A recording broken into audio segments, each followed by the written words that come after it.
Sir நீங்க நீங்க start பண்ணிடுங்க. நீங்க என்ன சொல்லணும்னு ஆசைப்படுறீங்க ஸ்டார்ட் பண்ணிட்டீங்கன்னா அதுக்கப்புறம் நம்ம question answer first section of all வச்சிடலாம். வந்து இது வந்து ஒரு ஒரு more than reviewer, producer or எல்லாம் தாண்டி ஒரு கண்டஸ்டன்டாவே சொல்லணும்னா ஏதோ ஒரு சைட்ல பயங்கரமா இறையுது.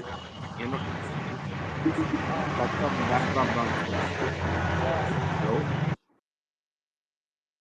யாரோ ஒருவன் கொஞ்சம் ஸ்பீக்கர்ல போடுங்க. இப்போ பேசுங்க சார். சார் Sir, பேசுங்க. mute. மைக்ல எடுத்துட்டு பேசுங்க சார். மியூட் எடுத்துட்டு பேசுங்க. மியூட் எடுத்துட்டு பேசுங்க சார். தேங்க்யூ. சாரி. ஆக்சுவலா மோர் தென் ரிவ்யூவர், ப்ரொடியூசர் ஆர் எல்லாத்தையும் தாண்டி ஒரு கண்டஸ்டண்டா நான் ரொம்ப ரொம்ப சிறப்பாகவும் ரொம்ப பிரமிப்பாகவும் பார்க்குற ஒரு விஷயம் என்னன்னா, ஒரு தனி மனிதனை பிடிச்சிருந்தா அதுக்கு நேரம் செலவழிக்கிறது, பணம் செலவழிக்கிறதுலாம் ரெண்டாவது, நேரம் செலவழிச்சு எந்த விதத்துலையும் கனெக்ட் இல்லாத ஒரு மனுஷன், அந்த அதாவது எந்த விதத்துலையும் உங்களுக்கு நேர்முக தொடர்பு இல்லாத ஒரு மனுஷனுக்காக இவ்வளவு நேரம் ஸ்பெண்ட் பண்ணி அவன் வெற்றிக்காக பேசுற ஒரு கூட்டம் சம்பாதிக்கிறது மிகப்பெரிய மிகப்பெரிய வரம். அது அவனுக்கு அமைஞ்சதும் அது மாதிரி அந்த எண்ணம் கொண்டு ஸ்பெஷலா பாக்குறேன். அதாவது ஆக்சுவலா இது அவ்வளவு ஈஸியாலாம் இப்படி ஒரு தனி மனிதன் மேல ஒரு கூட்டம் வந்து ஏற்படாது. ஒரு தனி மனிதன் மேல இருக்கிற அபிப்பிராயம் ஏற்பட்டு இப்படி ஒரு கூட்டம் சேராது. ஸோ அந்த விதத்துல வந்து நான் உண்மையிலேயே உங்க எல்லாரையுமே ரொம்ப ஸ்பெஷலா பாக்குறேன். அதாவது முத்து வந்து எவ்வளவு லக்கினா, நீங்க எல்லாம் அவனுக்கு சப்போர்ட் பண்ற அந்த எனர்ஜி அவன் கிரியேட் பண்ணதுதான் அவன் வாழ்க்கையில செஞ்ச ஆக சிறந்த காரியமா இருக்கும்னு நான் நினைக்கிறேன். ஏன்னா தமிழ் அவன் பேச்சுக்கான ஒரு செயல். ஒரு நாள் நான் இந்த ஒரு விஷயத்த இந்த ஸ்பேஸ்ல பகிர்ந்துருக்கணும்னு நினைச்சேன். நானும் முத்துவும் பேசினது லைவ்ல நீங்க பாத்திருக்கீங்களான்னு எனக்கு தெரியாது. முத்து ஒரு நாள் என்கிட்ட கேட்டேன், நீ என்ன இலக்கோட இந்த வீட்டுக்குள்ள வந்த அப்படின்னு நான் கேட்டேன். அஜெண்டான்னு சொல்லுவாங்க. என்ன அஜெண்டா அப்படின்னா, அவன் என்கிட்ட சொன்னது ஒண்ணுன்னா, அண்ணே நான் அதை 2 நாள் முன்னாடி ட்வீட்ல கூட ஒரு ஒரு மாதிரி கஸ்டமைஸ்டா எழுதியிருப்பேன். ஆனா இங்க இந்த இந்த ஷோவை பாத்தீங்களாண்ணே, நடிகர்கள் வராங்க, ப்ரொடியூசர்ஸ் வராங்க, சாரி இது காமெடியன்ஸ் வராங்க, சிங்கர்ஸ் வராங்க, டான்சர்ஸ் வராங்க, ஸோ ஏன் ஃபைட் மாஸ்டர் பொன்னம்பலம் மாதிரி அவர் வந்திருக்காங்க, எல்லாரும் வந்திருக்காங்க. ஒரு பேச்சாளர் எல்லாரும் நட்சத்திரமா ஜொலிக்கணும்னு ஆல்ரெடி பாப்புலாரிட்டியில நட்சத்திரமா நடிக்க தெரிஞ்சவங்களுக்கே இது மேல ஆசை இருக்கும் போது, பேச்சு மட்டுமே ஒரு ஒரு ஒரு இலக்கா கொண்டு அதுக்காக எங்களை பிரயத்தனமா ரெடி பண்ணி அப்படி இருக்கிற எங்களுக்குள்ள ஒரு நட்சத்திரமா ஜொலிக்கணும். ஒரு பேச்சாளர் எவ்வளவு பேசினாலும் ஒரு லியோனி ஒரு இவரு வந்து அந்த நட்சத்திர அந்தஸ்தை பெற முடியல, அப்படி எங்களை மாதிரி பேச்சாளரால ஆகவே முடியாதான்னு சொன்ன அந்த முத்துக்குமரன் தான் இன்னைக்கு ஜொலிக்கிற ஒரே ஸ்டார் அந்த வீட்டுல. அது நான் பாக்குறேன். நான் இதை அவன் பேசும் பொழுது நான் அவனுடைய அவனுடைய சிந்தனை இந்த வெற்றி எதற்காக போய் சேர்க்கணும்னு ஒண்ணு இருக்குல்ல. பணம் அஃப்கோர்ஸ் ஒரு நாளைக்கு ஒரு பேமெண்ட் இருக்கு, வின் பண்ணா ஒண்ணு இருக்கு, எல்லாம் ஒரு பக்கம் இருக்கட்டும், அது எல்லாருக்கும் இருக்கு கமர்ஷியலா. ஆனால் அவனோட தாட் ப்ராசஸ், அவனோட சிந்தனை எதை நோக்கி இருக்குன்னா, நான் ஒரு பேச்சாளர், ஒரு பேச்சாளருக்கு இந்த அந்தஸ்து, இந்த இந்த நட்சத்திர ஒரு ஒரு ஒரு இடம் நான் கற்பனை பண்றது, நான் கனவு காண்றது எனக்கு என் தகுதிக்கு மீறின ஒரு ஆசையா பாக்குறேன். அதுக்கு நான் போராட போறேன். அது கிடைச்சதுன்னா அவனுக்குள்ள நடிக்கணும்ன்ற ஒரு ஆசை இருக்கு, அது ஒரு பக்கம். ஆனா அதை தாண்டி இந்த மாதிரி ஒரு நட்சத்திரமா ஜொலிக்கணும்ன்ற ஒரு ஆசை இருக்கு, அதுக்கு அவன் நேர்மையா இருக்கான். அதனால்தான் நான் வந்த முதல் 2 நாள் 3 நாள்ல நான் பார்த்த 3வது நாள் இந்த இந்த ஷோல நான் எவ்வளவு நாள் இருக்க போறேன்னு எனக்கு தெரியாது. நான் இருந்தா எனக்கு மிகப்பெரிய காம்படிட்டரா நான் பார்த்தது அவனை தான். ஆனா நான் வெளில வரும்போது உறுதியா தெரியும் ஜெயிக்க போறது இவன் தான்னு. அதனாலதான் விட்ராதரா குமரான்னு சொல்றேன். இப்போ வரைக்கும் விட்ராதரா குமரான்னு சொல்றேன். Super super sir, super sir. Sir நன்றி சார். ஆக்சுவலா நேற்று மஞ்சரி சொன்ன மாதிரி தான் சார், ஒரு கான்வர்சேஷன் மேக் பண்றோம்னா ஒரு மீனிங்ஃபுல்லா இருக்கணும், தாட்ஃபுல்லா இருக்கணும். அது நிச்சயமா இந்த ஸ்பேஸ்ல அது அதிகமா இருக்கு நான் நம்புறேன். ஸோ ஒரு ஒரு அதுக்கு ஒரு மீனிங்ஃபுல்லா இருக்கணும். நம்ம ஒரு விஷயத்த பேசுறோம்னா சும்மா ஏதோ ஒரு விஷயத்த எடுத்து போட்டு ஏனதானு பேசுறதுல வந்து அதுல பிரயோஜனமே இருக்காது. அதுல ரவி சார் எப்ப பேசினாலும் சரி அதுல ஒரு பொருளோட பேசுறாரு. அது உங்களுக்கு தனி சிறப்பு சார். அது கண்டிப்பா கடவுளே நினைக்கிறேன் சொல்றதுக்கு. நன்றி சார். நிறைய ஸ்பீக்கர்ஸ் இருக்காங்க உங்ககிட்ட பேசுறேன்னு. ஸோ ரொம்ப நெகிழ்ச்சியான தருணம் சார். நான் ஒண்ணே ஒண்ணு மட்டும் சொல்லிக்கிறேன். ரொம்ப நெகிழ்ச்சியா இருந்துச்சு சார் நீங்க பேசின ஒரு வார்த்தையும். நேத்து காயப்பட்ட மஞ்சரிக்கு முத்துக்குமரன் இருந்து என்ன ஒரு ஆறுதலா இருந்துச்சோ, அதே மாதிரி காயப்பட்ட முத்துக்குமரனுக்கு அவங்களோட ஃபேன்ஸுக்கு இது பெரிய ஆறுதலா இருக்கு. சோ ரொம்ப ரொம்ப நெகிழ்ச்சியான தருணமா இருந்துச்சு சார் நீங்க பேசுனது. ஒவ்வொரு வார்த்தையுமே அவ்ளோ ரொம்ப சூப்பரா இருந்துச்சு. முத்துக்குமரன் அந்த ஸ்பேஸ கேட்டாருன்னா உண்மையிலேயே ரொம்ப சந்தோஷப்படுவார். அந்த அளவுக்கான வார்த்தைகள் உங்களுடைய ஆசீர்வாதம் அவர் கூட இருக்கட்டும்ன்றது என்னோட ஓகே தனிப்பட்ட ஆசை. ஆசீர்வாதத்தை தாண்டி உங்க எல்லாரோடைய அதான் நான் சொன்னேன், இந்த இந்த எனர்ஜியை பண்ணிட்டான் அவன் வெளியில. நிறைய பேரு இப்ப ரீசெண்டா நான் கொஞ்சம் ஒர்க்ல பிஸியா இருக்கேன். ரீசெண்டா நான் ரொம்ப ரேரா ட்விட்டர்ல பார்க்கும்பொழுது கண்டென்ட் இல்ல, ஆளை காணும், கம்மியா போச்சு, அது போச்சு. இது எப்படி இருக்குன்னா, நீங்க இதெல்லாம் யார்கிட்ட எதிர்பார்க்கிறீங்களோ அவன் உங்களுக்குள்ள மறையாம இருக்கிறதுக்கு பேரு தான் முத்து. நீங்க யாருன்னே தெரியாத ஒருத்தனை ஏன் தேடுறீங்க? நீங்க தேடுறவனே உங்களுக்குள்ள கண்ணு முன்னாடி வந்துகிட்டு இருக்கான். நீ ஒருத்தனை விரும்புற, அவனை நினைக்கிறத விட நீ ஒருத்தனை வெறுக்கிற, அவனை நினைக்கிறது ஜாஸ்தியா இருக்கிற, அப்ப ஜெயிச்சவன் இவன் தானே. இது என்ன யோசிக்கிறதுக்கு இருக்கு? நீங்க இப்ப இவன் என்ன 365 நாள் உட்கார்ந்து கம்பு சுத்தணும்னு நீங்க இவன்ட்ட ஏன் எதிர்பார்க்கறீங்க? மழைனா பெய்யணும், இடினா இடிக்கணும், ஆனா சூரியன்னா வரும், அது டெய்லி வரும். அதான் முத்து. அவன் வருவான், அவன் நேரத்துக்கு அவன் வருவான். அதுக்கு முன்னாடி நீங்க எல்லா நேரமும் முத்து வரணும் முத்து வரணும் முத்து அவசியம் கிடையாது. இந்த ஷோக்கு 106 நாளும் முத்து முன்னாடி நிக்கணும்னு அவசியம் கிடையாது. ஏன்னா இதை நீங்க தான்டா சொன்னீங்க, நாங்க சொல்லடா. எல்லாத்துலயும் முத்து முன்னாடி போறான், எல்லாத்துலயும் முத்து முன்னாடி போறான், அவன் பின்னாடி போக கூடாதுன்னு நீங்களே தான்டா நினைக்கிறீங்க.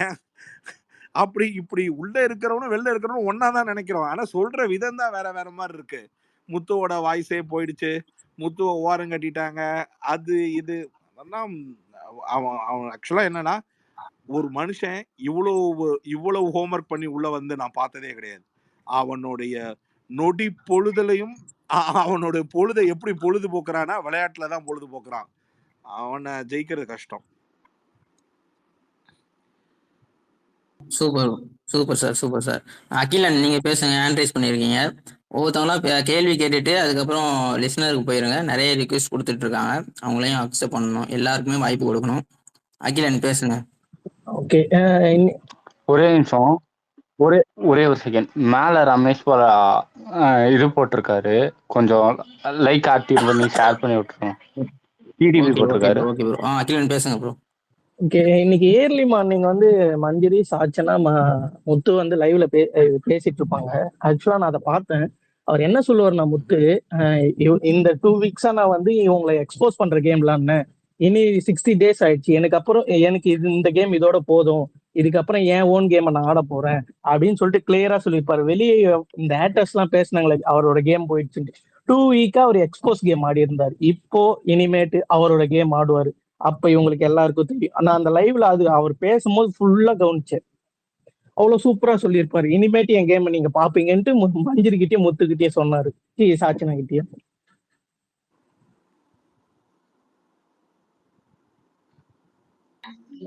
இல்ல ஆமா, நானும் அதை பார்த்தேன் அந்த லைவ்ல. அது ரொம்ப முக்கியமானது. நான் இன்னொரு விஷயத்தை கூட கூடுதலா சேர்த்துக்கணும்னு நினைக்கிறேன்.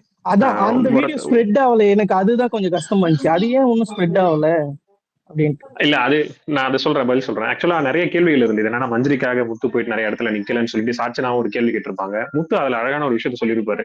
என்ன சொல்லியிருப்பானா, இது வார்ஃபீல்டு. அவங்கவுங்களுக்கான சண்டை வரும்போது அவங்கவுங்களுக்கான போதிய சக்தி இருக்கும்போது அவங்களே அதை போராடுறதுதான் சரியா இருக்கும். அந்த இடத்துல நான் போய் நின்னா அது சரியா இருக்காது, அது ஓவர் பவர் தான் தெரியும், அவங்கள நான் ஓவர் ஷீட் பண்ற மாதிரி இருக்குன்ற விஷயத்த சொல்லிட்டு, இதுவே இவங்க பேசுறாங்கன்னா, அதாவது குறிப்பிட்டு இன்னொருத்தவங்களை சொல்லியிருப்பாங்க. யாருன்னா இந்த விஜய் டிவி ப்ராடக்ட்ஸ் எல்லாமே ஒன்னா இருக்கிறதுனால அவங்க பேர் கூட மைண்டுக்கு வர மாட்டேது பாருங்க. அதனால பவித்ரா ஜனனியால பேச முடியல, அந்த இடத்துல முத்து நிப்பேன். ஆனா மஞ்சரிக்கு அவங்களுக்கே போதுமான அளவுக்கு சக்தி இருக்கு, அவங்களால போராடுறதுக்கு.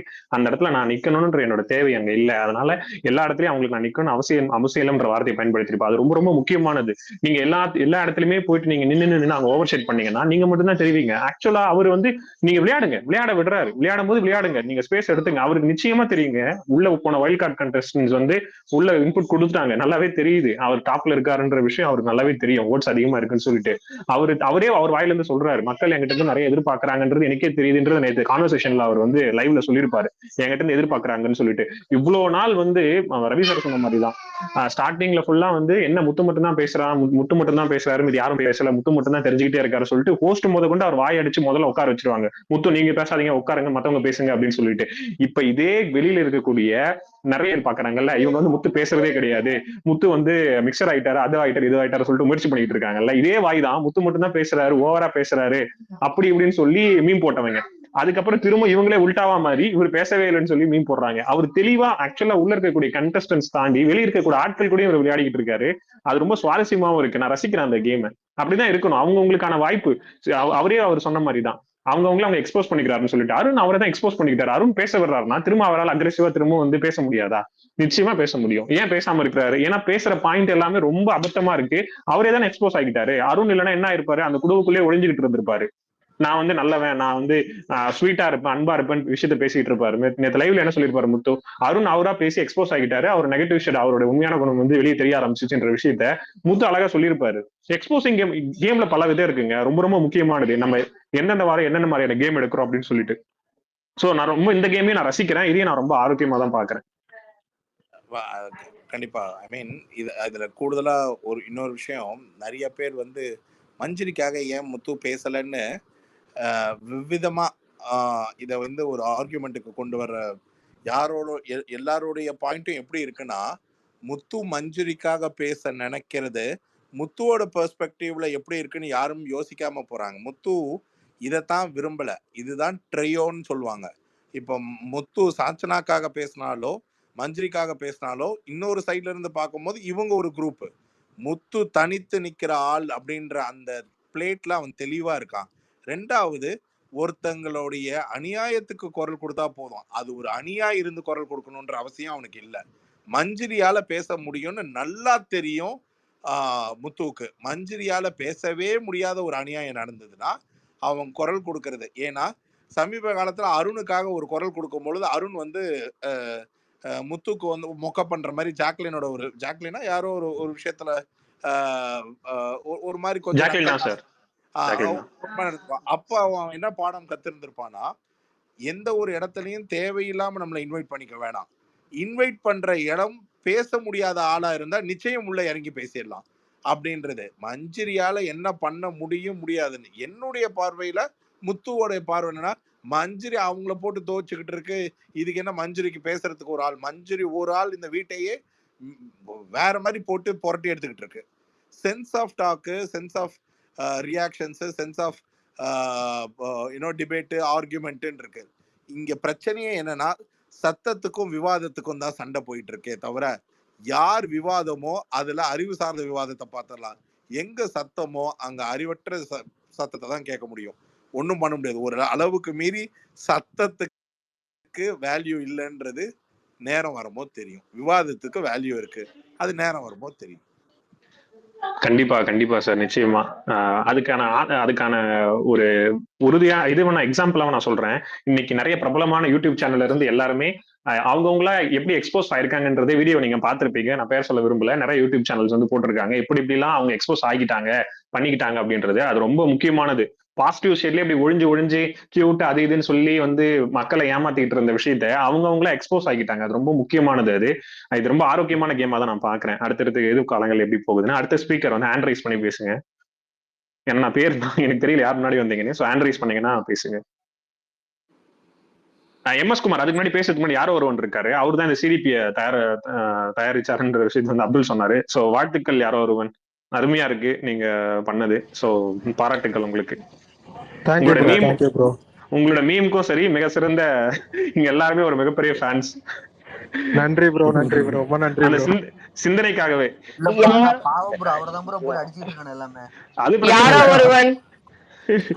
இருக்கா சிஸ்டர் நீங்க பேசுங்க. வாழ்த்துக்கள் ரொம்ப ரொம்ப அழகா இருக்குது. உங்க மீம்ஸா இருந்தாலும் சரி, உங்களுடைய இந்த ஒர்க் செமையா இருக்கு ப்ரோ. நான் சான்ஸே இல்ல. நான் சிடிபின்னு வரும்பொழுது நான் எப்படியோ இமேஜின் பண்ணேன். யாருமே இமேஜின் பண்ண முடியாத அளவுக்கு ரவி சார் ஒரு வார்த்தை சொன்னார்ல, அவர் மட்டும்தான் அந்த வீட்லயே ஸ்டாரா ஜொலிக்கிறாரு. நம்ம டிபி தான் இனிமே இந்த ட்விட்டர்லயே ஸ்டாரா இருக்கும் போல.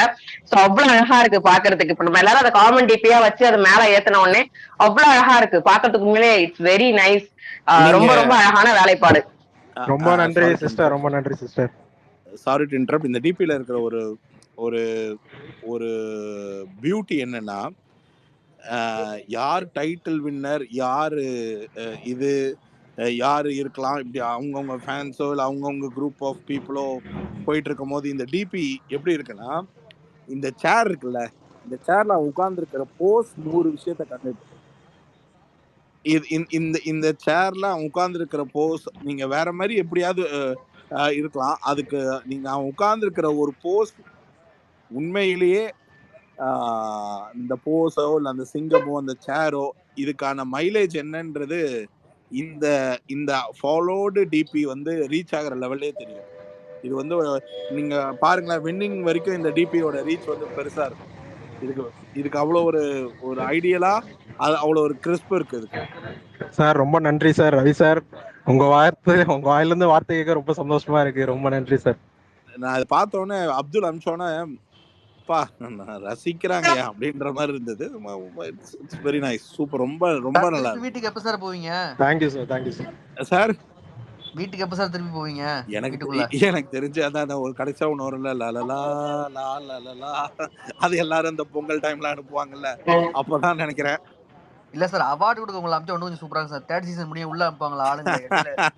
அந்த மாதிரி போனீங்கன்னா நீங்க செம்மையா பண்ணி விட்டுருவீங்க. பிடிச்சி 2 நாள் உள்ள இருந்தாலும் எக்ஸ்போர்ட் பண்ணிட்டு தான் இருக்கும். எனக்கு இந்த ஈவில் இது இருந்தப்போ ஒரு செகண்ட் நான் யோசிச்சு பார்த்தேன்,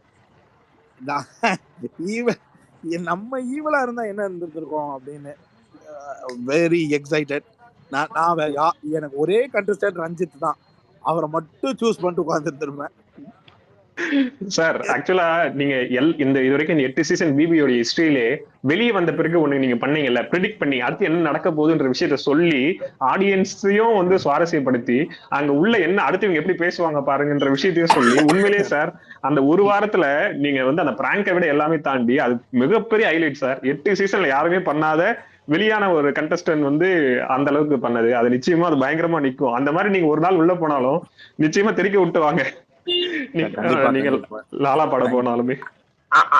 ஆமா சார். இல்ல நீங்க வந்து இப்ப நம்ம எப்படியுமே உள்ள ஒருத்தவங்க போயிட்டாங்க, ஒரு செட் ஆஃப் ஆடியன்ஸ் உள்ள, சாரி ஒரு செட் ஆஃப் கண்டஸ்டன்ட் உள்ள போயிட்டா ரிவ்யூ அவங்களுக்கு தெரியவே தெரியாது. உள்ள போனதுல இருந்து இப்ப இந்த மாதிரி வழிகாட்டு போனா தெரியும். ஆனா நீங்க வெளியில வந்து நீங்க சொன்ன அந்த ரிவ்யூ தான் இது வரைக்கும் அவங்க ஆடுற கேம் பிளே. நீங்க சொன்ன ரிவ்யூல இருந்து ஒருத்தவங்க கூட மாறல சார். விஜய் சேதுபதி உட்பட ஒருத்தவங்க கூட இதுல இருந்து மாறவே இல்லை. அது நீங்க அன்றே கணித்தார் மொமெண்ட் தான் சார். நீங்க வாய்ப்பே இல்லை. இது வரைக்கும் எல்லாரும் அதே கேம் தான் விளையாடுறாங்க. அது பெரிய இடம் சார் அது உங்களுக்கு. இன்னைக்கு வரைக்கும் ஒரு ரிவ்யூன்ற ஒரு விஷயத்துக்கு ஒரு மக்கள் ரசித்து பாக்குறாங்க நம்ம ரிவ்யூனா, அது நம்ம எல்லாருமே நினைக்கக்கூடிய ஒரு விஷயத்த ஒருத்தன் பேசுறான்றது தான். ஆக்சுவலா என்னன்னா, நீங்க நினைக்கிறத என்னால பேச முடியற அந்த வாய்ப்புல நம்ம எல்லாம் கனெக்ட் ஆகிறது தான். அது வழக்கம் போல அதுக்கான சரியான மேடையிலேயே அது கிடைச்சது எனக்கு ரொம்ப சந்தோஷம் தான். எனக்கு ஆக்சுவலா இருந்த நாளை விட அந்த இருந்த நேரத்தை நான் ரொம்ப அழகா பயன்படுத்திக்கிட்டேன்ற மாதிரி தான் பாக்குறேன். கிடைக்காத நேரம் வந்து இதை விட வெளியில ரொம்ப அழகா பயன்படுத்திக்கிட்டேன்றது தான் பாக்குறேன். கண்டிப்பா கண்டிப்பா சார். கத்திஜா பேசுங்க. கத்திஜா ஹாய். எனக்கு ஒரு விஷயம் சொல்லணும். அதுக்கப்புறம் ஒரு 3 கொஸ்டின் ரவி சார்ட்ட கேட்கணும். ஃபர்ஸ்ட் வந்துட்டு எனக்கு வந்து தெரியும் நிறைய யூடியூபர்ஸ் நிறைய பேர் வந்துட்டு ஒரு மாதிரி டவுனா இருக்காரு, அவ்வளவுதான் முடிஞ்சு அந்த மாதிரி நிறைய சில விஷயங்கள் சொல்றாங்க. பட் நான் என்னமோ எனக்கு அதை ரெஜிஸ்டர் பண்ண ட்ரை பண்றாங்கன்னு ஒரு விஷயம் தோணாலும் எனக்கு என்னன்னா, முத்து வந்து இந்த இருங்க பாய் மாதிரி ஒரு மொமெண்ட் கண்டிப்பா வரும்னு நான் ரொம்ப ஸ்ட்ராங்கா வந்து பிலீவ் பண்றேன். அண்ட் எனக்கு தெரிஞ்சு அவர் ஹீஸ் நாட் டவுன். அவர் வந்துட்டு ஏதோ சம்திங் இஸ் டூயிங். எனக்கு அது மட்டும் ரொம்ப ஸ்ட்ராங்கா தெரியுது. ஸோ எனக்கு ரவி